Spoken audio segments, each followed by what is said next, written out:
Я приветствую вас, дорогие друзья, уважаемые гости и подписчики моего канала. Это прямой эфир. Пламен Пасков на связи прямо сейчас. Пламен, здравствуйте. Приветствую вас и вашу большую летнюю, очень любознательную аудиторию. Постараемся не разочаровывать. Что называется, будем говорить честно. Да, давайте поговорим честно. Друзья, присоединяйтесь к беседе. Ваши вопросы оставляйте в сообществе YouTube, абсолютно открыто, или в камерной атмосфере, в клубе зрителей Шелеста. Тоже приветствуется. И чат трансляции подключим в самом финале, поэтому если заблаговременно, то туда, если прям вживую, то в самом конце в чате. Там же, кстати, вопрос сегодняшнего эфира. Звучит он следующим образом. На кого Трамп зол больше? Сейчас вышла статья о том, что Трамп летит в Анкару, и он очень в скверном настроении, от него там всячески пытаются Зеленского в сторонку, там то выступления не давать, то, в общем-то, встреча, а как так провести, чтобы все было плюс-минус хорошо. Друг Зеленского, Макрон, он сейчас в Сирии, это тоже обсудим, там тоже так интересно, он и отужинал, и поехал на встречу, окучивает Франция Сирию, Аль-Шарау, да, как там, склоняется. В общем, Джулани бывшего Джулани окучивает, тоже демократического лидера, назначившего депутатский состав у себя в стране. В общем, контакты. И там взрывы прогремели рядом с отелем, где остановился Макрон. Просто совпадение или нет, тоже интересно. И, в общем-то, Зеленский уже в Анкаре, приехал вместе с супругой, спускается по трапу. В общем, все внимание сейчас к Анкаре и к продолжению войны. Пресса пишет о том, что, а вдруг сейчас Трамп, и сам Трамп говорит, как все думают, что окончание войны далеко, но, в принципе, оно ближе, чем кажется. Так вот вопрос. Почему он в дурном настроении? На кого зол больше? Варианты. На Зеленского, на Путина, на партнеров по НАТО или на Иран, который, вот сегодня сообщили, возобновил обстрелы судов, идущих через Ормузский пролив. В общем, закручивается очень интересная, очень, такая специфическая комбинация геополитическая, где в одной упряжке и ситуация вокруг Ирана, и Ближний Восток, и, понятное дело, судьба НАТО, и, конечно, российско-украинское противостояние. Как бы вы проголосовали, отвечая на этот вопрос, и как считываете вот это все, что несется, пока вокруг Анкары? Непосредственно предметно по Анкаре будем смотреть в прямом эфире. Знаете, мне очень жаль, что там YouTube не позволяет пятый вариант ответа, объединяющий все первые четыре, которые вы озвучили, потому что я думаю, что Дональд Фредович достаточно кислого настроения, особенно после того, как справил 80-летие, и сейчас зол на всех. Наверное, в разных процентных соотношениях, и больше всего, наверное, он зол на Ирана. В первую очередь, процентов на 30, процентов на 20, наверное, зол он на своих партнеров по НАТО, и соответствующие оставшиеся там проценты справедливо или несправедливо распределяет в зависимости от настроения, давления крови и, скажем так, прогноз погоды между двумя Владимирами. Примерно так себе я представляю. Так что у него действительно вы озвучили практически почти все главные источники плохих настроений, которые имеют какой-то внешнеполитический характер. То, что у него есть и внутриполитические источники плохого настроения, сейчас, наверное, обсуждать не будем. Вернее, они не являются ответом на ваш вопрос, потому что ваш опрос содержал в себе ответы, которые имеют внешнеполитический характер. Так что из внешнеполитических, я думаю, что в первую очередь он зол на Иран, потому что это позорище, честно говоря, и ужас какой-то, с которым он вообще не справляется. А поскольку его неуспех с Ираном частично, скажем так, ответственность он возлагает и на своих партнеров по НАТО, которые типа не помогли, которые не подключились, во вторую очередь он зол на них, а дальше это уже этих двух Владимиров. Вот так я обосную свои предположения. Да, друзья, голосуйте и вы, в конце подведем итоги обязательно, очень интересно и ваше мнение в том числе. Вот от того, наверное, на кого больше зол и в каком процентном соотношении распределится эта злость, ярость, негодование, строптивость характера. Это вообще скверный дед, да, вот так вот скверный. Он так, конечно, облажался с футболом, по поводу этого футболиста, которому отменили красную карточку, и США в конце концов проиграли Бельгии, и давай там вот это троллить, отмени это поражение, Трамп. Ну, в общем, много шуток по этому поводу. Вообще, конечно, выглядит все достаточно удручающе. Удручающе с точки зрения украинцев, там, россиян, людей, которые вовлечены в эту историю. Ну вот давайте честно. Мир сейчас смотрит футбол. В мире они так вот прям, знаете, ну там и правда, там и сенсации есть, и такие очень яркие моменты, и вообще непонятно, чем это все закончится. У мира праздник. И несмотря даже на вот эти выпады, мне кажется, Трамп специально вот это все включился, потому что видит, что ажиотаж в мире большой. А тем временем в Украине ад. Значит, Украина устраивает как может ад на российской территории. Был вчера обстрел Белгорода, сообщили о 10 пораженных судах сегодня в Генштабе вооруженных сил. То есть на море бьет по НПЗ. Омские как бы уже компании, которые продают бензин после вчерашнего удара, заявили о проблемах с поставками топлива. То есть есть уже определенные, скажем так, последствия вот этого удара. Путин говорит, что это для дестабилизации внутриполитической ситуации в России, причем привязывают туда многие аналитики выборы в России. Зеленский кричит, что выборы в России у нас нет, но и Украина страдает. Тяжелейший удар по Вишневому, причем там ходили, пиарились, но выглядело это все максимально убого, потому что, давайте честно, размещение складов, тем более таких складов в жилой застройке, это, конечно, ну, это военное преступление, да, это на самом деле, ну, в общем, ты даже можешь жить и не знать, что у тебя там рядом в гаражах что-то складируется такое, что если туда прилетит, ты можешь просто лишиться и дома, и всего. В общем, ситуация сложная и напряженная. Вместе с тем Трамп, вот этот, который строптивый, излучает уверенность, что так мир ближе, чем кажется. Вообще многие задают этот тренд, что вполне себе, может там через месяц, может до конца лета, может вот прям в начале осени все раз и разрешится. Даже несмотря на тяжелейшие удары и трагедии, безусловно, в Украине траур, мы слышим что? Что все равно у Украины план до конца осени закончить войну. Это почему так? Потому что что-то знают или потому что уже входить в военную зиму Украине, но это просто смерти подобно? Слушайте, вы целый букет накидали. Я внимательно прошелся по картам. Да, вы совершенно правы. Омский, кстати, самый большой.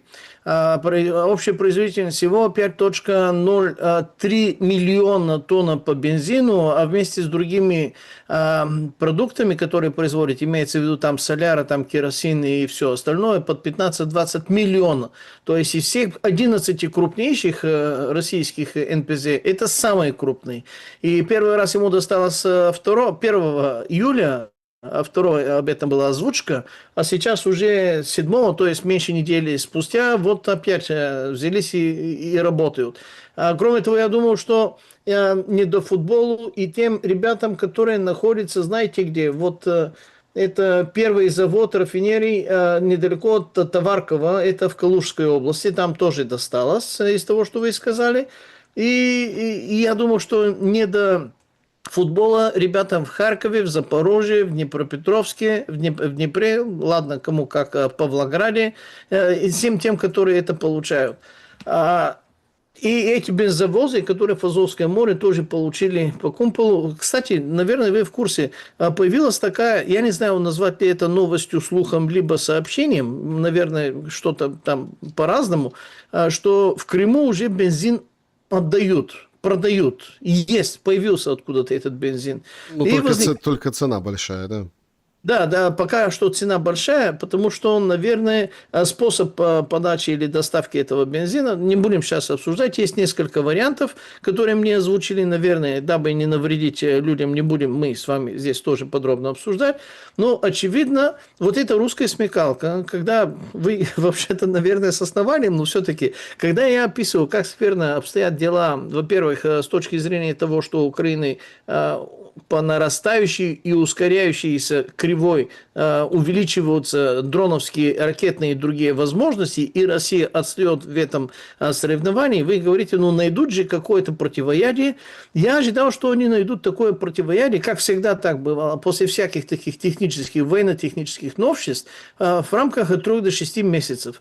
Вполне вероятно, подробности сейчас озвучивать не буду, наверное, через пару-тройку недель, когда это будет уже публично известной такой обсуждаемой не новостью даже, это пока что новость, которую сейчас подробно обсуждать не буду. Вполне вероятно, что они действительно нашли какое-то противоядие. Во-первых, этому дроновскому преимуществу, и это необычное, там, которое обсуждают там, как это подразделение называлось, антидроновское, ну, убежало с головы, и там эти мобильные там группы, которые якобы сопровождали бензовозов, есть какое-то решение, которое Рубикон, по-моему, там называлось, нет? Так вот, кроме вот этого общественно известного, есть и другие решения, которые совершенно очевидно сократили кратно, а не на проценты, эти удары, и, соответственно, переносить бензин стало возможно, не только бензина, и другие там нефтепродукты, стало возможно не только по земле. Назовем это очень коротко, больше даже обсуждать не буду.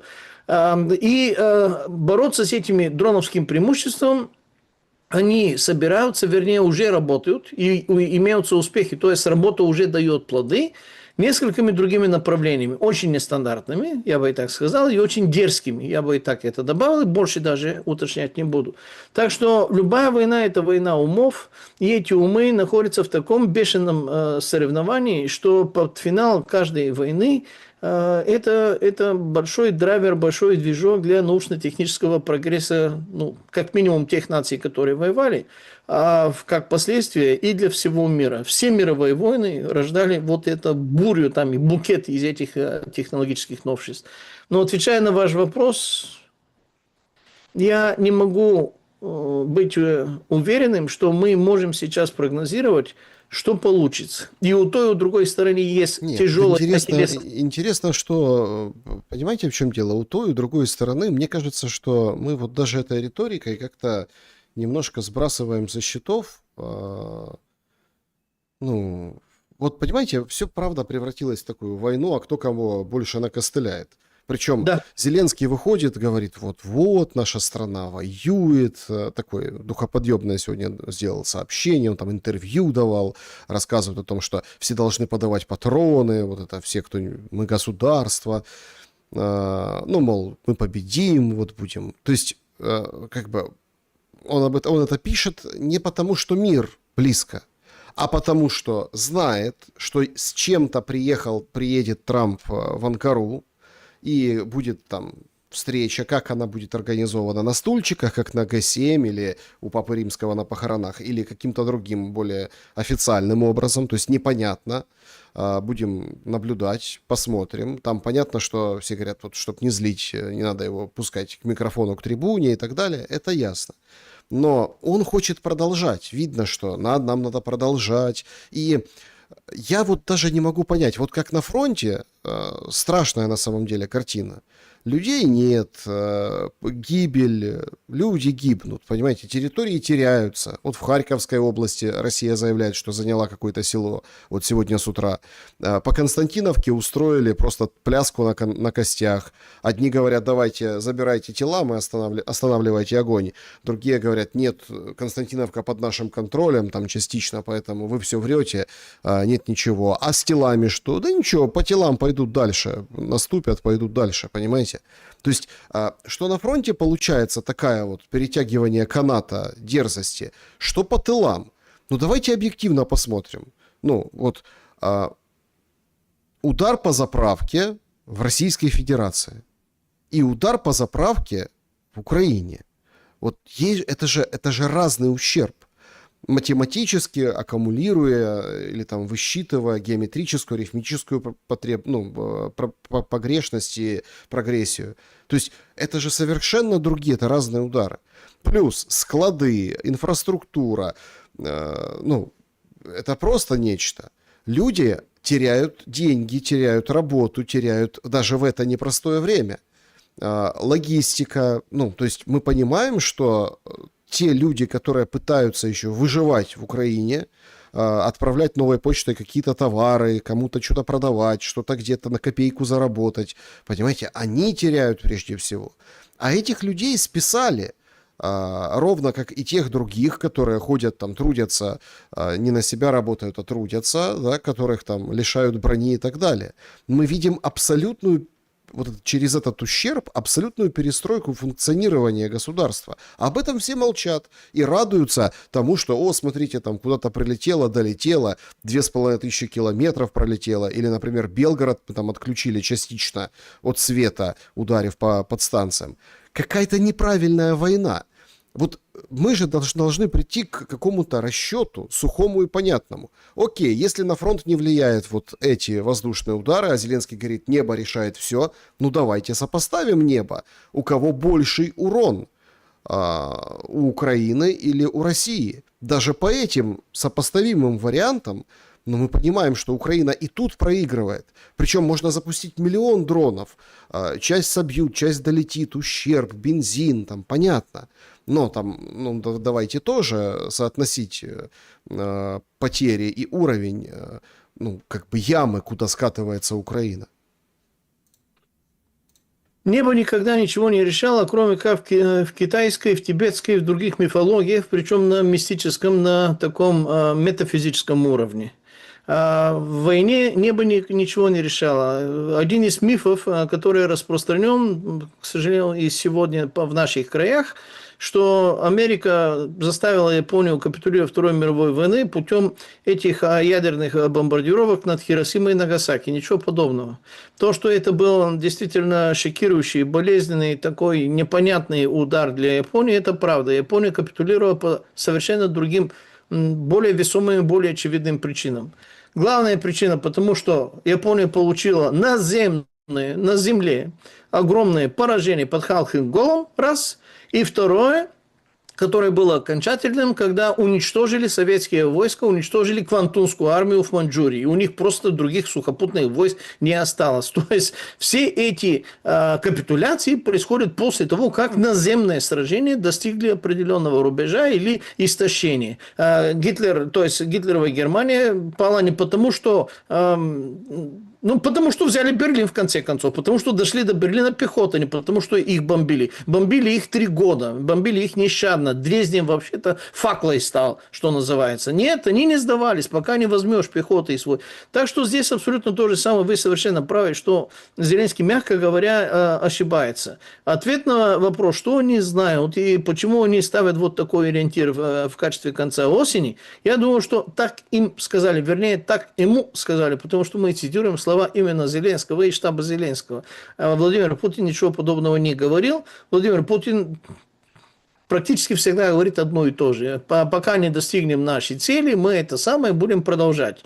Мы будем продолжать СВОвствовать, а уже со слов Пескова идет признание, что это война, причем масштабная, причем с странами НАТО, столицами НАТО, и даже, к сожалению, так с горечью в голосе добавил там с Вашингтонском. Ну, если ты знаешь, естественно, какой большой, огромный тыл у этого противника. Война закончится тогда, когда эти две стороны будут в состоянии договариваться, разговаривать и обсуждать окончание этой войны персонально, от первого лица единственного числа, искренне и лично. Пока между ними есть посредники, что турецкие, что американские, что Витек и что израильские, что черта, что не вам Макрон или Урсула, или неважно кто и как. Ну вы так нарративами Зеленского сыплете. В смысле? Ну, а что решит? Хорошо, я уточню. А что решит тогда личная встреча Путина и Зеленского? На данном этапе. Не, я не имею в виду просто личная встреча как таковой. Я имею в виду, что пока штабы Кремля и Киева не будут решать вопросы и встречаться именно своими послами, пусть это будут, ну, неважно какие. Но всегда здесь с первого момента, ну, не с первого месяца, не с февраля, а с марта сразу вставили прокладку, черт возьми. Эрдоган был первый, который дал площадку, но Эрдоган не вмешивался. Эрдоган не был посредником. Я поэтому Эрдогана здесь не добавлял. А очень быстро после этого сразу с украинской стороны стали говорить европейцы, так называемые коалиции желающие, американцы, черта что, кто, кого, как. А без посредников что, нельзя, что ли? То есть есть языковой барьер такой непонятный, что стороны не могут разговаривать. И Ушаков, и все остальные говорят, ну мы вообще-то неофициально, но постоянно общаемся. Ну, ребята, если неофициально, ну общайтесь. А что там такое? А Духан Куриджи, слушайте, Духан Куриджи это кто? Это опять же Дональд Трамп. Это Путин обещал что-то Трампу, чтобы и Трамп стал пытаться перевоспитывать опять Зеленского, с чем не сильно преуспел, что называется. А хорошо, а с Зеленским как? Это вообще пока что никак, потому что он не субъект, а опять же, у него есть тыл под названием Лондонская Сити и правый берег Темзы, то есть Букингhamский дворец. Сколько раз он с королем Чарльзом III... Тыл мельчает. Мельчает, и вот вы смотрите, главный же после вчерашнего массированного удара по столице, главная тема сегодняшнего саммита НАТО как с украинской колокольни, да, это поставки противоракет «Патриот». Ну, то есть антибаллистика. Он же, почему Зеленский тут? Небо, потому что баллистикой, нечем сбивать баллистику. И вот выходит, например, из Нидерландов товарищ Дилан Йошельгёс Зигериус, это министр обороны, на секундочку, Голландии. Да? И вот она выходит, говорит, у нас Нидерландов больше нет возможностей, чтобы, потому что мы сделали уже очень много.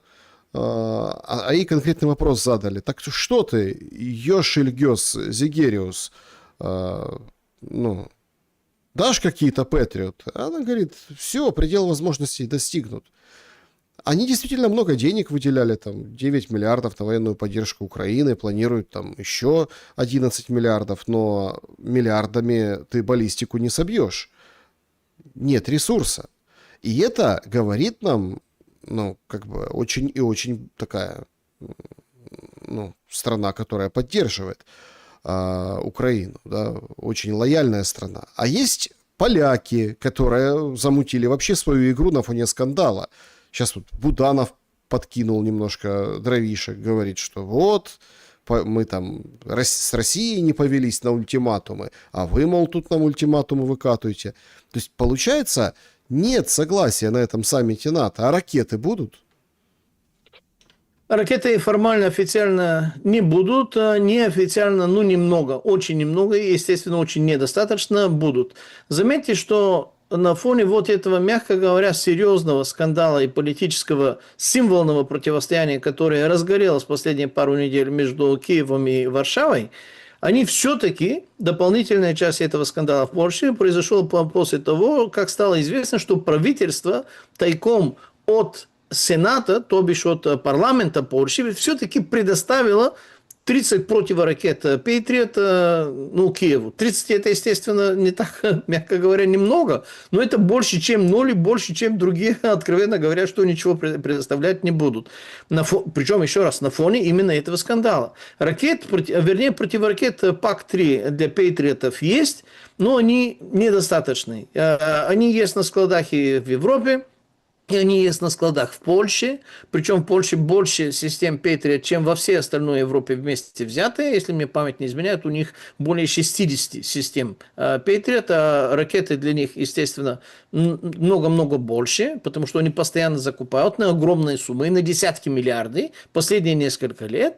И в Америке есть. Просто они сейчас не хотят их отдать. Не хотят их отдать. Формальное основание может быть и реальным основанием, а формальное основание звучит так. А поскольку в войне в Персидском заливе наши союзники там потратили за неделю больше, чем 1,5 годовых производств наших систем, не система ракет ПАК-3 для Патриотов, мы имеем ограниченные возможности их производить, и мы можем принять новые заказы даже с полной предоплатой и выполнить их через, не раньше 27 года, причем, скорее всего, конец 27 года. А чтобы обеспечить Украину тем объемом, который она хочет, мы даже за оплату не можем, тем более бесплатно совсем не можем.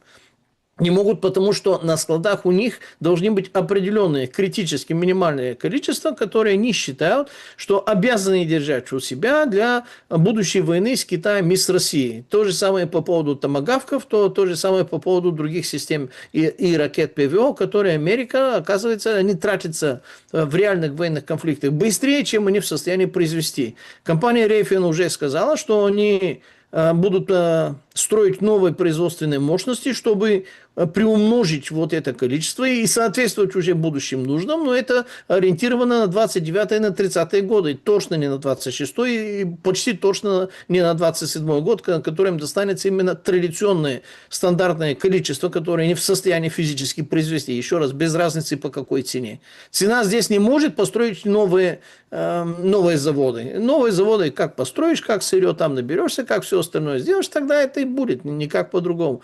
Поэтому небо над Украиной и над Киевом в том числе, то, что, естественно, больно Зеленскому, еще долго будет таким недозащищенным, особенно по поводу гиперзвуков и по поводу баллистики. Так оно и есть. Другой вопрос, что заметьте, кстати, вы когда сказали, с трудом произнесли имя, фамилия вот этого министра обороны Галаховки, так дамочка, она турчанка. Дилан Ишилгёс Зигериус, потому что папочка у нее Ишилгёс зовут, поэтому немножко не по-голландски там звучит. Так что эта дамочка, она и есть министр обороны Галаховки, то есть либерализм, diversity и все остальное у них как у людей. Поэтому если кто-то ожидал, что министром обороны Галаховки будет какой-то голубоглазый блондин, как основное титульное население, не, ребята, давно там уже... Ну, как так Трамп же, видите, Трамп подтрунивает над Европой и говорит, вы уже страна третьего мира. Реально, да? Ну, то есть что это? Это не та Европа, которую мы знали раньше. Это какие-то там непонятные, скажем так, другие, да, товарищи, которые населяют с новым там своим уставом в этом, казалось бы, старом европейском монастыре.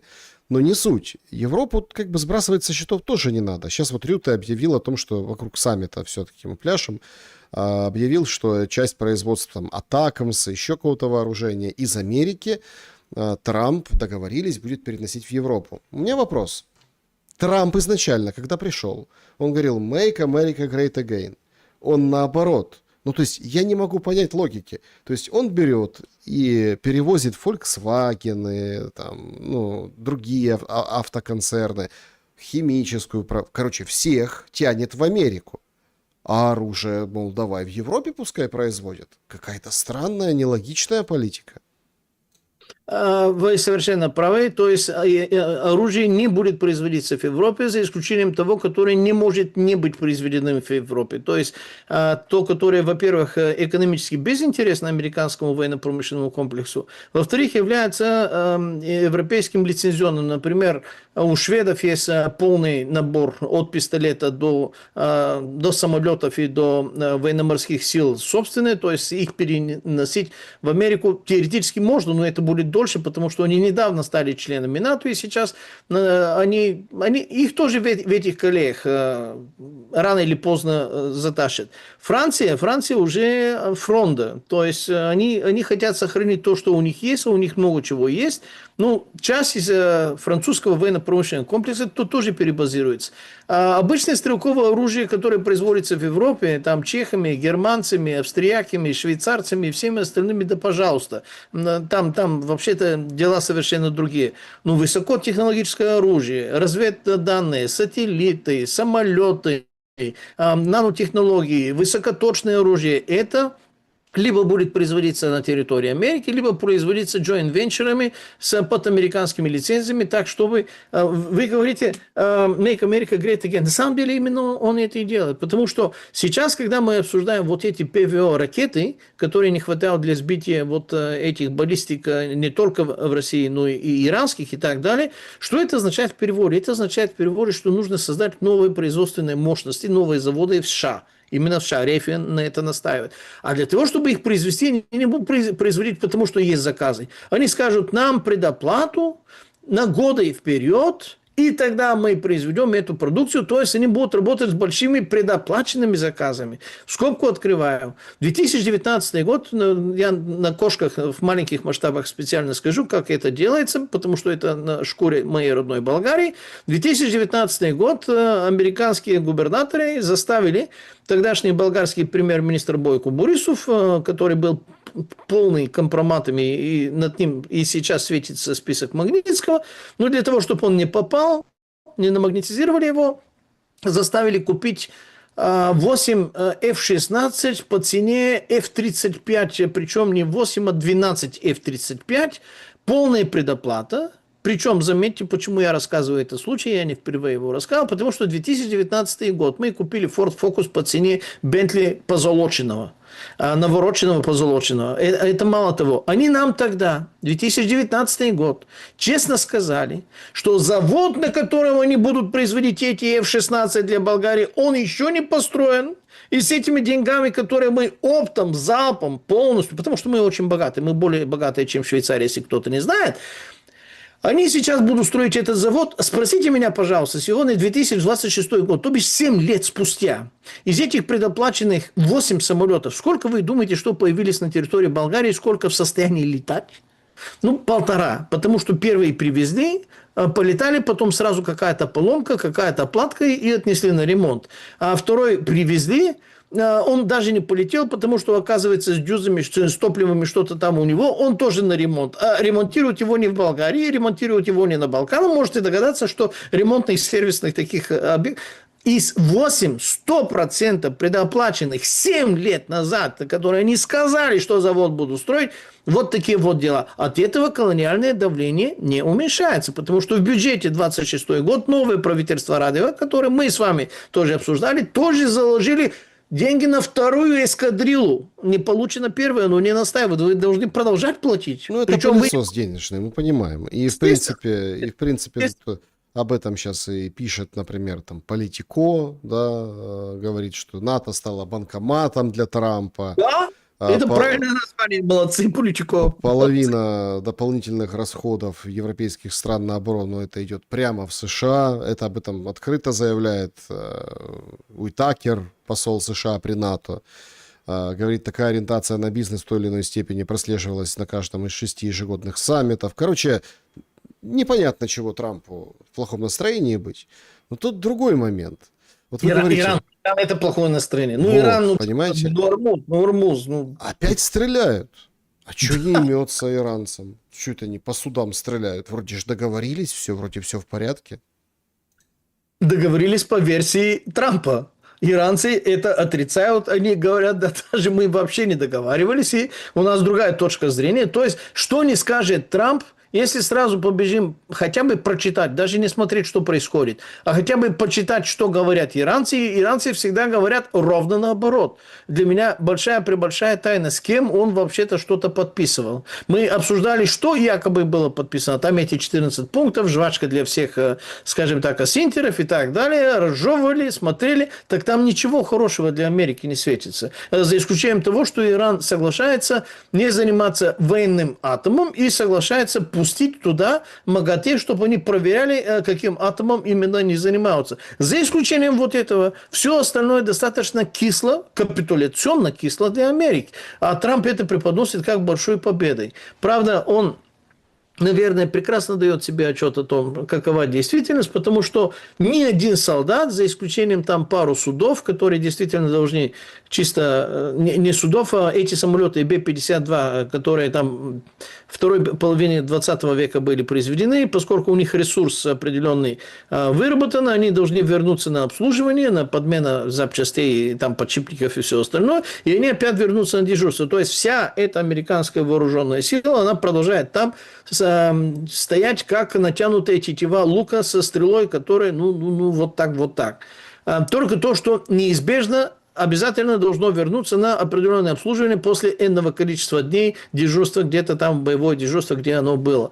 Так что он готов на продолжение. И как мы с вами разговариваем, вы увидите, как 18 августа появится достаточно быстро, незаметно, а потом, поскольку 60 дней заканчиваются именно тогда, будет нам обсуждать жаркую осень, не только жаркое лето 26 года. Макрон не попал под взрывы, но 18 человек ранило. 2 бомбы было. Одна заложена в автомобиле, вторая в мусорном контейнере у обочины дороги. Утверждается, что это все-таки возле Министерства туризма страны произошло. Власть Франции сообщает, что да, в Сирии Макрон, но он не пострадал, ничего не видел, ничего не знает. А какой интерес Макрона у Аль-Шараи? Знаете, я вижу на карте, когда вы сейчас говорите, знаете, сколько взрывов было в Дамаске? 1, 2, 3, 4, 5. Итого 5 взрывов в разные места. Я сейчас не буду их описывать, благо наши зрители, наверное, туристически плохо ориентируются в улицах и в районах Дамаска, не суть. Какое дело там Макрону? Это фантомная боль. Потому что национальный праздник Сирии – это дата, когда Сирия получила независимость от Франции. То есть, это бывшая французская колония. Они были французской колонией относительно недолго, потому что после распада Османской империи, который пришелся на конец 19-го, начало 20 века, тогда туда Франция вписалась, но все равно они так... скажем так, глубоко вписались французы, что буквально несколько десятилетий, пару-тройку десятилетий спустя, когда они все-таки отдали, полвека, 40-50 лет, наверное, это было, как они отдали эту независимость Сирии, для сирийцев все еще это является национальным праздником. Поэтому они Макрону не рады, даже если они изображают какое-то определенное служебное, приличие или воспитание, но в случае, если они это изображают, я даже и в этом готов посомневаться. И вы правы совершенно, по дороге именно от аэропорта до центра Дамаска, куда предположительно они должны были там что-то там обсуждать. Вот эти приключения, происшествия произошли. Правда, без жертв, но постарались люди, чтобы фейерверки были, чтобы было отмечено, чтобы было чего обсуждать. Я не знаю, почему они напрягаются уничтожать Макрона, либо пугать Макрона. Потому что Макрон, во-первых, уходящий. Во-вторых, есть французские генералы, которые как местные Карагановы и местные, скажем так, хардлайнеры типа Дима Медведева, Дима Медведев не генерал, но все-таки, они тоже считают то, что они отдали вот эту Сирию, какую-то независимость, каким-то недоразумением, которое, наверное, следует исправить. Сила и могущество французского оружия, благо там есть много чего хорошего, чем можно поживиться, и надо поживиться, и это стратегическое место. Это выход на, как-никак, на левантийское газовое месторождение, куда французская компания «Эльф» тоже работает, и любой линейный километр этого побережья имеет миллиардное и даже 10 и сотнемиллиардное значение. Поэтому они на это так смотрят. Аль-Шара, конечно, тоже в курсе. И он между двумя огнями, между молотом и наковальней, что называется. Местные его радикалы, которых он возглавлял, и с которыми вместе резали головы всех, которые им не нравились, причем так ритуально, как это многие из нас наблюдали. Не дай бог, что люди с слабым сердцем это видели, но именно этим они занимались, промышленной резней людей в рукопашном смысле этого слова. Они недовольны Аш-Шара и считают, что он что-то вообще-то опорочился, стал слишком прозападным, стал одеваться в костюмах с галстуком. И вообще-то это, наверное, предатель уже. Может, он нам обещал, что здесь будет править исламское государство. А что это вообще-то за светские порядки, что это за другие глупости? Мы не так себе это представляли. Где у нас шариат, где у нас исламское государство? Мы вместе резали головы. Ахмед, ты мало того, что из Джулани стал Ахмед Аш-Шара, слушай, у нас определенные ожидания. Ты какое-то слово там, наверное, давал.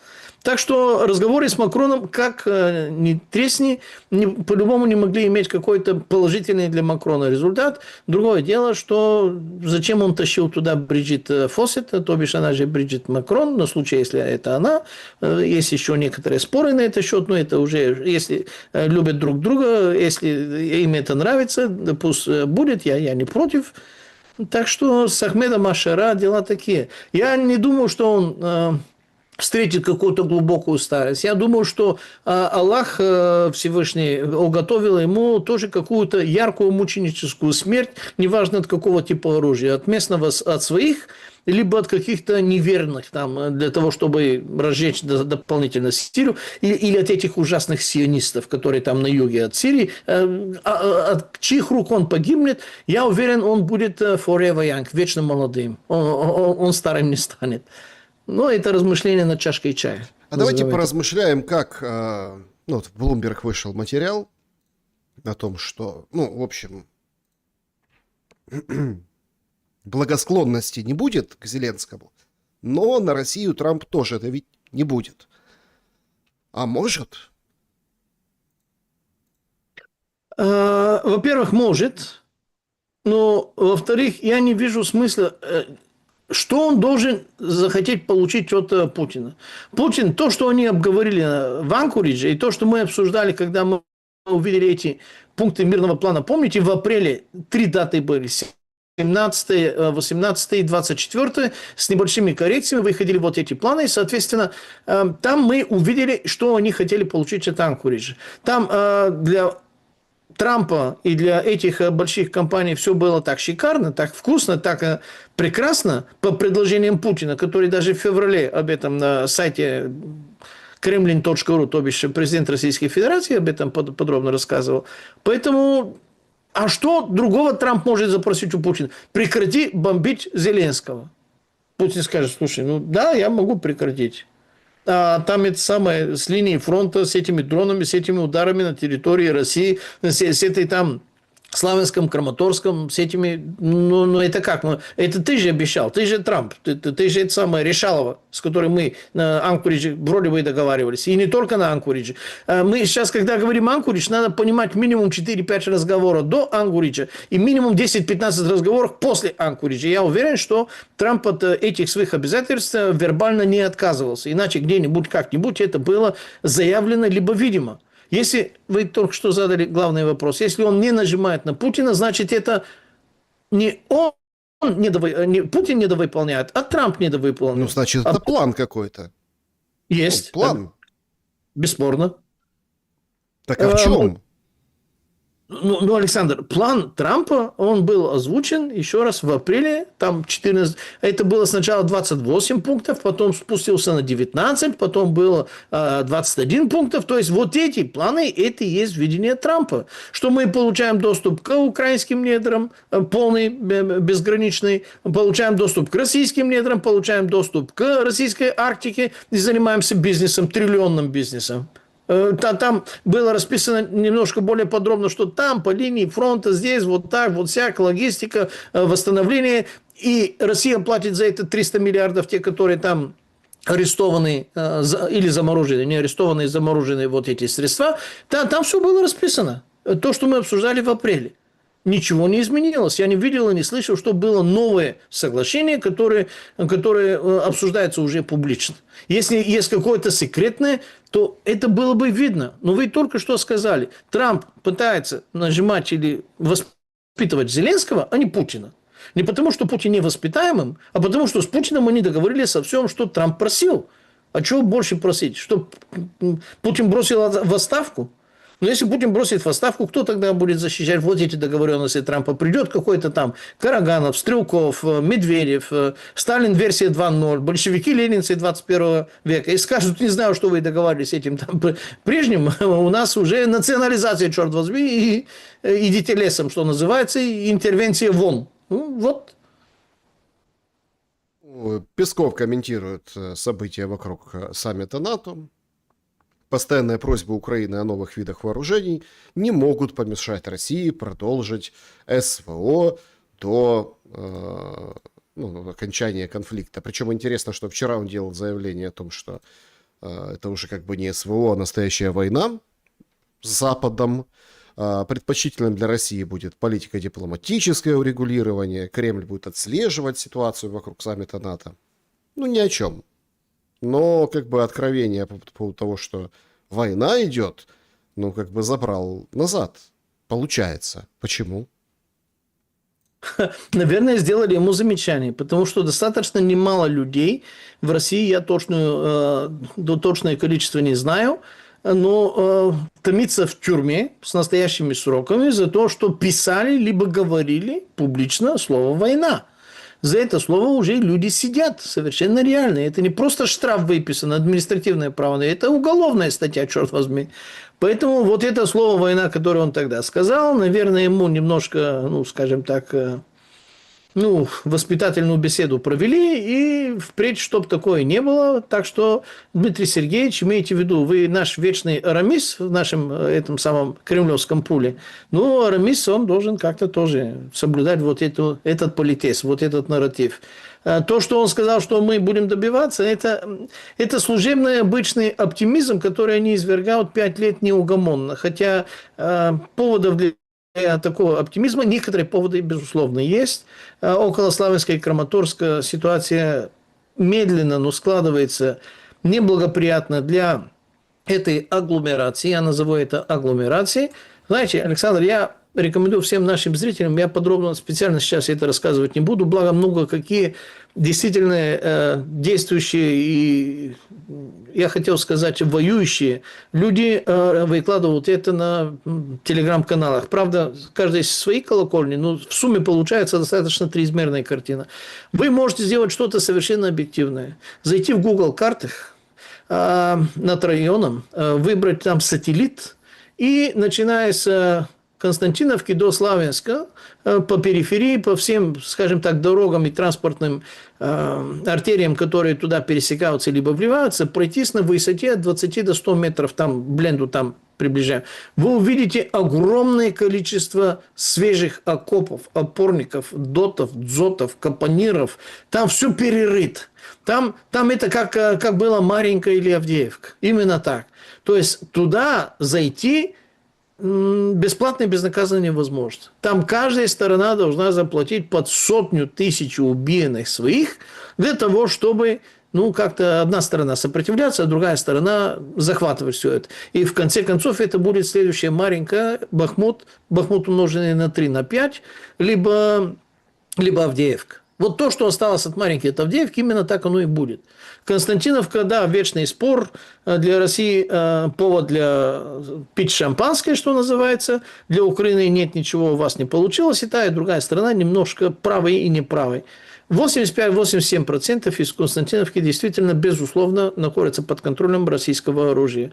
Вот эта северная и северно-западная часть Константиновки, там есть определенные стратегические высоты, которые выходят не на достаточные 50-80 метров над уровнем моря, которые это уже является серьезно, а на 200 плюс. И там прочно позиционируются украинские вооруженные силы, и выкурить их оттуда теоретически можно, но физически цена вопроса будет даже тяжелее, чем вот эти застройки, которые сейчас там люди сражаются. То есть от 5 до 7% уверенный контроль за украинскими вооруженными силами и вполне вероятно надолго, наподобие Часового Яра. 10-15%, а может быть даже чуть больше 15% это продолжающая серая зона. И то, что около 80-85% захвачено российскими силами, но там все равно есть определенные очаги сопротивления, которые продолжают снабжать Бабой Ягой и другими там средствами. Это тоже факт. Так что сказать о каком-то 100% контроле, честно говоря, это не совсем точно. Я всегда старался не перетягивать на ту или на другую сторону, а смотреть на все именно честно. Поэтому я смотрю 3-4 вида карт. Одна из них – это «Диванный генерал», пророссийская, безусловно. Другая из них – это Deep State, 100% проукраинская, тоже безусловно. А третья из них – это lifemap.com, который проамериканская, прозападная, то есть она тоже украинской, но у каждой карты есть свои собственные достоинства, большие достоинства причем. Я сейчас не хочу заниматься продуктовым позиционированием, выбирайте, смотрите. Мое короткое мнение, что Константиновка практически все, не на 100%, но практически все. Лиман на 70-80% практически тоже все, потому что там снабжением уже все решено. Александровка, вот эти высоты стратегические, тоже 200 плюс метров высоты. Можете на топографические карты посмотреть. Это главное, что захватила Российская Федерация. Соответственно, оттуда они смотрят как на тире, на Краматорске, на Славянске, это тоже достаточно. А на остальных линиях фронта тоже есть определенный прогресс, то есть продвижение, правда небольшое, но все-таки есть. Есть успехи, естественно, в районе там не Харькова, Сумы. Бомбят Харькова, кстати, нещадно, слишком жестоко. Так и всех бомбят, Пламен. Всех бомбят, да. Нет, подождите, ни одной заправки, то есть выжженное поле, то есть мы понимаем, что вот эта вот инфраструктурная война, она вот идет и развивается. Но есть еще одна война. Завершить основную часть хочу, с вашего позволения, с комментария. Вот было убийство Ермолаева, попытка убийства в Монако. Да. Подрыв в Монако. Сегодня пришли новые подробности. Оказывается, еще в пятницу, якобы, да, это источники, пресса пишет, вот эту женщину, которая притворялась мужчиной и совершала вот это покушение, ее застрелили выстрелами в затылок и прикопали в Киевской области. Нашли, кто это сделал. Это оказались ГУР, сотрудник действующий, и бывший СБУшник. Что это нам дает для понимания этой войны? Я честно признаю, что изначально думал, что это чисто такая бизнесовая разборка, потому что там колл-центр, там такие отношения, там в Монако, всякое такое. Но в свете того, что вы только что изложили, я тоже это смотрел, это чисто такое практически, наверное, политическое убийство, то есть политически обоснованно, военно-политически даже обоснованно. Чем он там угодил, не угодил с этими там огромными колл-центрами, удивительно большой. А колл-центр это что такое? Колл-центр это не просто бизнес-инструмент. Колл-центр во время войны это есть, скажем так, товар двойного назначения, инструмент двойного назначения. И если он был участником и в распилах, и в информации, через колл-центр все-таки информация там переливается. Если убили убийцу именно в районе Киева, это означает, что она выполняла вот этот заказ центральному руководству Киева, то бишь ребята около Зеленского, 95-го квартала. Это неудивительно, знаете, они уже несколько раз угрожали достаточно высоких людей физической расправой, как будто это братки 90-х, лихих 90-х годов. Я хочу напомнить, что Зеленский совсем недавно угрожал Карла Навродского, до этого угрожал Виктора Орбана, пока он был при власти. И, наверное, скоро будет угрожать и Петра Модиора, потому что он тоже, вообще-то, по поводу Украины придерживается абсолютно той же самой линии. И угрожал их он судьбой Роберта Фицу. 5 пулей на вытянутой руки расстояния, то есть это более прямая угроза, чем это, я не знаю куда. Есть данные, что угрожают определенные политики в Германии, в Австрии, то ли Франции, то ли Италии. То ли Франции, то ли... Ну, там уже, конечно, могу ошибаться, потому что мне мои знакомые болгары показывали, их пресса там, где и как это обсуждают, что определенные украинские активисты батальона Монако, они тоже сражаются за родину против Российской империи, но сражаются на территории Европы. Если какие-то европейские политики не комильфо и не как положено, они переходят из прямых угроз к более грубым угрозам, может быть, есть и некоторые расправы. Я это тоже не готов исключить. Так что вот этот политический терроризм, которым пользуется нынешний 95-й квартал по совместительству руководства Киева, руководства Украины, скорее всего, потому что руководством Киева это Кличко, ну, это будет диетой, потому что европейцы слабаки. Пока они обрастают пониманием, с кем они имеют дело, с каким зверем, со звериным оскалом таким настоящим, они должны пройти через некоторые катарзисы, через некоторые похоронки, через некоторые другие такие моменты истины. И только тогда вот эти слабаки, которые сейчас возглавляют большинство из этих европейских стран, будут, их поменяют на люди более адекватные, которые вспомнят, что у государства есть инструменты, есть силовые инструменты, есть монополия на насилие, и будут пользоваться этой монополией насилия, и очень быстро будут воспитывать вот этих украинских хулиганов. Назовем их очень мягко, деликатно и ласково. Украинских хулиганов. Будут их воспитывать. Старые деньги будут воспитывать, наверное. А куда деваться?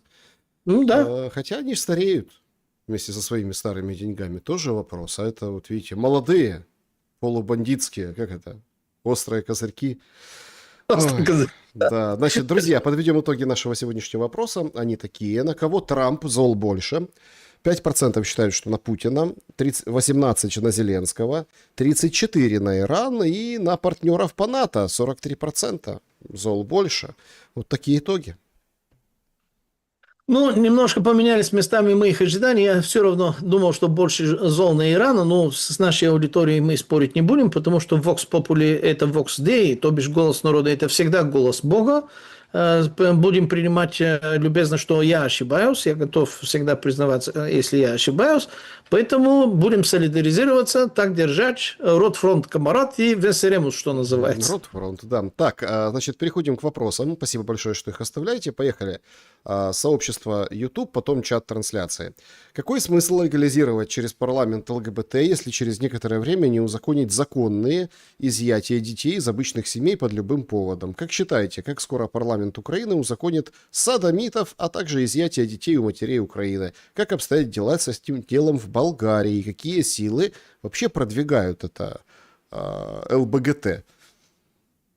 Это очень, знаете, болезненный вопрос. У нас пытались этим заниматься 2018-2019 годы внедрением так называемой Стамбульской конвенции. Не буду сейчас подробно рассказывать.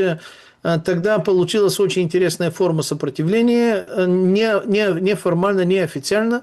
Премьер-министр Болгарии Бойко Борисов, хотя это человек абсолютно прозападный, абсолютно такой слуги наш, лакействующий слуги наш, к позору нашему, но он тогда все-таки придумал форму сопротивления. Он организовал публичную дискуссию на нашу Алма-Матер, то бишь Софийский университет, огромная аула, куда пригласили огромное количество общественных организаций, религиозных, политических и всяких других, для того, чтобы подискутировать на эту тему. И пригласили и дипломатического корпуса, в том числе и британского, и американского, и всех остальных. А он сам смылся, поехал там на каком-то Давосе, для того, чтобы потом сказал, это не я, они там это что начудили, я не знаю. И там получилось так, что второй, третий буквально человек, который туда высказался, на чистом английском языке обматерил достаточно качественно, послал их в причинное место в задницы родителей своих, британского посла, представителей ЮНИЦЕФ и других так, потому что это не ваше дело, что мы здесь в Болгарии будем делать и принимать. А потом дискуссия понеслась именно в таком же духе, никто ее не обрезал и никто ее не уничтожал, и стало достаточно очевидно, публично понятно, что здесь это дело не прокатит. Попытки изъятия детей у нас есть, вернее, даже не просто попытки, таких изъятий некоторых детей, когда родителей там нет, когда они разделены, оставил ребенок одного дома, моложе 10 лет поехал в магазин что-то купить, кто-то настучал. Такое редко, исключительно редко, но бывает, реально бывает. То, что свирепствует там в Скандинавии, там это буквально поставлено на плановой основе. Пока что в Болгарии, я думаю, на Балканах это физически невозможно. Открутят башку кому-то, потому что здесь народ у нас немножко диковатый все-таки. Смотрите, что сделали они, например, албанцы сейчас со своим премьер-министром Эди Рама, они подожгли буквально его резиденцию за намерение продать вот этот остров, который в Адриатическом море. Они просто его подожгли, и кадры везде есть. Примерно такие же настроения есть на все Балканы. Здесь народ практически в этом плане почти единый, хотя говорит на разных языках и разной верой, но народ в этом плане единый. То, что в Украину они будут это внедрять, бабки не ходи. Причем будет такая эклектика. Война войной, ребята там будут погибать, героически, нормальные и прочие, сироты будут. А все равно будут забирать этих детишек, все равно будут гей-парады, все равно будет это судом гоморианство институционализировано, потому что это требование именно этих кураторов Зеленского. Так что будет эклектика. Поскольку Украина находится в состоянии, когда она сильно больше, болезненно больше, зависит и финансово, и с военной, и с любой другой точки, она поставлена буквально на внешнюю капельницу для существования, внешнюю финансовую и другую логистическую капельницу для существования своего. Там все, что они скажут, что должно быть произведено в Киеве, оно и будет сделано. Скажут, что у вас должны быть приняты вот эти законы, что легализовать однополые браки, у нас они незаконные в Болгарии, они у нас не легализованы. А Украина будет их легализовывать. В этом можете не сомневаться, до конца войны, пока есть Зеленский у власти, это будет легализовано 200%. Пламен, у многих эйфория насчет действительно успешных боевых действий армии Ирана. Как вы неоднократно говорили, Израиль не остановится на кону третьего тысячелетия субботы с Машиахом. Значит ли это, что Израиль или нанятые им исполнители применят биологическое, ядерное или химическое оружие? Иначе шансов победить Иран на поле боя не просматривается? Израиль, наверное, применит ядерное оружие, химическое, биологическое не верю. Не верю. Почему-то не верится. Конечно, я могу ошибаться. Но ядерное оружие применить только на случай экзистенциальной угрозы, когда их так будут бомбить, что им некуда прятаться, и тогда они будут просто это нажимать. Правда, они все равно не победят Иран. То есть, здесь ситуация такая, что Иран непобедим Израилем. Именно поэтому и Нетаньяху, и, наверное, и будущие правители Израиля, и бывшие правители Израиля всегда делали все из ряда вон, возможное, подключить на своей стороне Америку, и чем больше, тем лучше других союзников против Ирана. Они прекрасно понимают, что они Ирану могут поломать многие кости и горшки, могут нанести очень многие там ущербы, но они победить Иран не могут. Просто потому, что, еще раз, Иран – это тройка из 3 каст по-индийски, которые обеспечивают достаточную живучесть и стойкость управления. Это каста Раджа, это каста кшатриев, то бишь воинов, то бишь ксир, у которых есть собственность, экономика в их распоряжении. И это каста брахманов, то бишь жрецов, то бишь аятол, которые все это триединство гарантирует долговечность и имперскость и историчность, если хотите, вот этой агломерации под названием Иран. У Израиля есть кшатрии, то бишь воины, они вынуждены быть воинами, а у них тоже есть брахманы, то бишь вот эти там пейсовые, которые хранители Торы и всякое такое, которые они сами ненавидят, я их тоже не люблю, мягко говоря, но все равно это у них есть, там Машиах, то, что вы процитировали, но у них нет этой государственности такой, какой есть у Ирана. У них есть государственность, то есть каста Раджей пытаются сделать, Машиах они же готовят на позицию Раджа, но 48 год по сегодняшний год это не те тысячелетия истории, которые есть у Ирана, и у них 22 тысячи квадратных километров. Это 6 болгарских областей. 6 болгарских областей. 5-я часть моей родной Болгарии. И, наверное, не знаю, Киевская область, сколько там квадратных километров. Наверное, Киевская область больше, чем государство Израиль. У них нет стратегической глубины. Самое узкое место в системе, самое узкое место государства Израиля – это 17-18 километров. Как ни бабахни, некуда прятаться. Да, Петр задает вопрос. Если вы верите, что дроны Украины летают на расстоянии 2500 километров и больше, то ответьте, почему ракеты Украины не летают на такое расстояние? Хороший вопрос. Знаете, я думаю, что не дроны, а именно ракеты Украины летают так далеко. То есть Омск был под ударом именно FP-5, то бишь Фламинго. Чтобы дроны долетали до Омска, 2800 километров, по крайней мере, я такое не видел. Чтобы дроны долетали до Кургана, Курган тоже был под ударом, он до Омска. Чтобы дроны долетали до других там за Уралом, либо уральских российских городов, которые 1500 километров, вполне вероятно, это возможно сделать. Я, честно говоря, в этом плане не технический специалист, поэтому комментировать в больших подробностях не хочу. Казахстан рядом просто, да. Я думаю, что это операция «Паутина» версия 2 или 22.0. Там у них есть достаточно кадров, которые могут это проимитировать, и не обязательно, чтобы это вылетало с территории Украины. Я так подозреваю. Оксана, вы действительно не понимаете, почему в многонациональной России нельзя допускать к власти русских националистов типа Стрелкова с их ориентацией на белое движение? Хотите сказать, что фабам весом под 3 тонны не плевать на свежевырытые окопы ВСУ? Такой я понимаю. Внезапно мне засунули в рот какие-то слова, которые точно не мои, и заставляют меня их жевать. Я не припоминаю, чтобы я такое говорил. Я говорю о том, что это возможно, чтобы это случилось в силу определенных обстоятельств, которые, может быть, назревают. Но чтобы я чего-то там понимал или не понимал, либо утверждал, Оксана, я готов, еще раз повторюсь очень коротко, отвечать за каждое слово, которое я написал или сказал, но я не готов отвечать за то, как превратно кто-то меня понимает. Поэтому, если точные цитаты есть, то тогда да. Если нет, следующий вопрос. Чат трансляции. Вопрос Пламену. В конце сентября намечается визит Си Цзиньпина в США, а после выборов в Конгресс в конце ноября визит Трампа в Китай. Как думаете, почему такая спешка и случайно ли эти даты совпали? Спасибо. А это не спешка, это даты, которые давно известны предварительно. 24 сентября это должна быть сессия ООН, куда Си Цзиньпин точно должен быть, просто в силу вот этого мирового календаря, который предварительно заранее известен. А потом следующая дата тоже какое-то мировое событие, я не помню, там немножко забываю, но то, что в конце сентября 24-го даже, еще точнее, вот это я помню, это сессия ООН, которая каждый год традиционно бывает именно в Манхэттене, там в зале ООН, и там они будут встречаться, а куда им деваться, все мировые лидеры это делают. Я это запомнил еще 2015 год, когда Путин тогда последний раз, наверное, летел в Америку, потому что 1 октября, 2 дня после того, как он вернулся из Америки, началась российская операция в Сирии, а он туда приехал и, соответственно, встречался с Бараком Хусейном Обама II.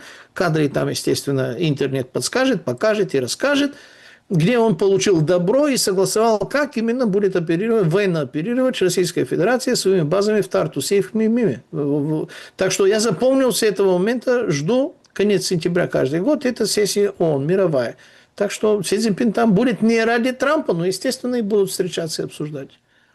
Вопрос. Если бы Украина не просилась в НАТО и Евросоюз, а объявила бы им войну и тут же сдалась бы, это привело бы к автоматическому вступлению Украины в эти альянсы? Это, честно говоря, очень интересный вопрос. Нет, естественно, не привело бы к этому. Если она объявила бы войну, кому она должна объявлять войну? Польше?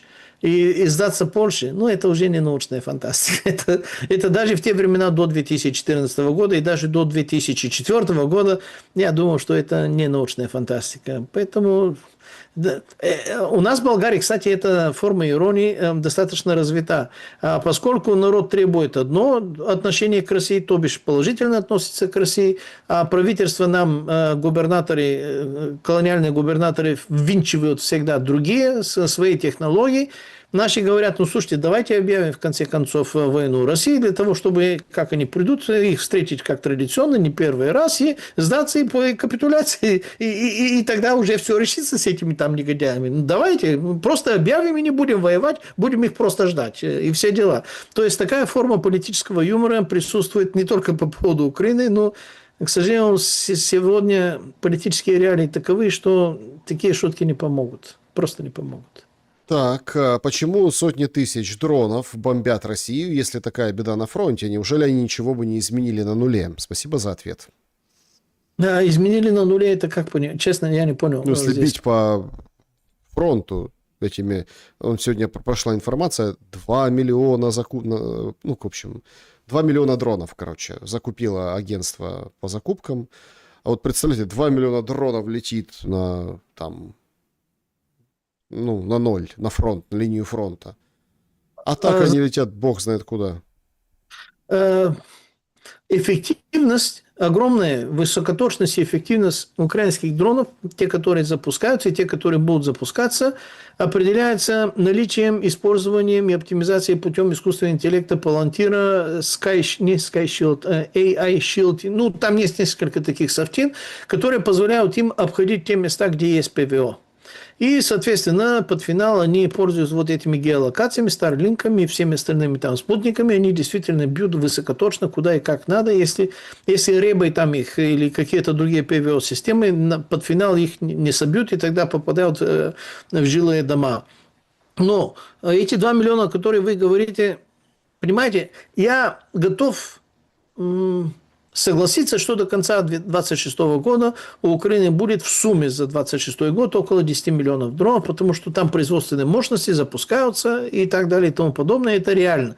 Это реальность. Около 10 миллионов будут. Но я уверен, что никто не позволит Украине нанести решительное военное поражение России. И никто не позволит России нанести военное поражение Украине, хотя военное поражение, еще раз, ахиллесовые пятки, мы уже их обсуждали в вашем канале в том числе, поэтому повторять их не буду. Украина могла бы уничтожить порты, а потом уничтожить большие НПЗ, а потом уничтожить вдребезги логистику, как минимум в европейской части России, в рамках пару-тройку месяцев. Она это не делает, она распыляет эти удары, не потому что это не понимает, а потому что их ограничивают. Россия может уничтожить абсолютно все 33 до 40 вместе с ЖД входами, начиная с Беларуси и заканчивая с Молдовой, входы логистические в Украину. И тогда Украине будет не с чем воевать и не с чем собирать эти дроны. Россия это не делает. Ничего, будут перевозить запчасти к дронам дронами. Так, Антон... Это десятая, если не сотая час. Я понимаю, что обходные пути через леса можно, конечно, но это уже не те масштабы. Ракеты туда не затащишь. Танки, ну, танки БТР уже, конечно, не в счет, я согласен. РСЗО, ПВО, все большое, тяжелое, это ЖД-составы, это фуры. Даже комплектующие для дронов, одни батарейки, ну, каждый, у которого есть дрон, знает, что 70% веса или 50% как минимум, это сама батарейка. Это ну, не тот масштаб. Эти 10 миллионов туда не затащишь. Ладно, скобку закрываем. Извините, что перебил. Уважаемый Пламен, вам не кажется, что, Антон пишет, это великий обман совершился? Советский Союз развалили, говоря, что поодиночке жить будет всем богаче. А сами создали Евросоюз, который сейчас мало отличается от Советов. Естественно, это обман. А мало того, когда ввалили Советский Союз, я это очень хорошо помню. Молодая часть нашей аудитории это не видела и не слышала, и им об этом не рассказывают. Они тогда обещали больше социализма. Они не говорили демократию, давайте капитализм. Они говорили, нам нужно развалить для того, чтобы побольше социализма было. И да, они говорили, что хватит кормить окраин, а потом оказалось, что все самое стратегическое, ценное и важное осталось как раз именно в этих окраинах. То есть это был мем. А по поводу Европейского Союза, я вам больше скажу. В середине 90-х годов 20 века валюта Евросоюза, тогдашнего Евросоюза, называлась EQ. Но это не то EQ, которое было времен мушкетеров, там денежная единица была, а это была аббревиатура European Currency Unit. Что это такое EQ? EQ – это переводной рубль времен Сталина, который работал в Совете экономической взаимопомощи, который был не физически существующей денежной единицей, благодаря которому делались все клиринги и балансы между всеми странами, которые постоянно торговали 70-80% плюс между собой, но рассчитывались не физическими деньгами и даже не банковскими или трансфертами, либо золотыми слитками, а рассчитывались именно этим переводным рублем. Абсолютно то же самое. С середины 90-х годов до 2002-2003 год, когда стали реально уже печатать вот эти нынешние еврокупюры, именно так и работал Евросоюз, именно оттуда это они списали. Так что совершенно правильный ход мысли, именно так оно и есть. Следующий вопрос. Зачем Китаю воевать с Европой? Ведь Европа большой, не основной, но очень большой рынок сбыта для Китая. Как европейцы объясняют свои страхи? Я уверен, что Китай никогда не будет воевать с Европой. Это не знаю, откуда взялось, но даже если есть такие вербальные, скажем так, излияния, то Китай никогда не будет воевать с Европой. Более того, я уверен, что Китай никогда не будет воевать с Тайванем. Китай должен, согласно китайской концепции, взять Тайвань бескровно, без боя. Учения, угрозы, такие демонстрации силы в 120-километровом там Тайванском проливе, да, пожалуйста, это да. Но что было реальное сражение и реальная война, как сейчас между наследниками Киевского военного округа и Московского военного округа, это такую глупость они никогда не сделают. Поэтому Китай не будет воевать с Европой по той простой причине, что для Китая второй по значимости премиум рынок мира после Америки – это Европа. Никогда не будет воевать. Да, друзья, всем большое спасибо. Вижу, тут в чате пишите, там, Саша, ждем шум. Сейчас кашляю очень сильно, поэтому, ну, обязательно, вот спасибо большое, что помните, что действительно, что вот... Я тоже жду вашего шума, я тоже жду. Ну, а пока пошумели с Пламеном Пасковым, как смогли. Пламен, спасибо большое за этот прямой эфир. Братья и сестры, товарищи, дамы и господа, господа офицеры, господа не пьющие, не офицеры, вы знаете, кто единственное исключение, который не пьющий и офицер, то есть это я, нескромно, но факт.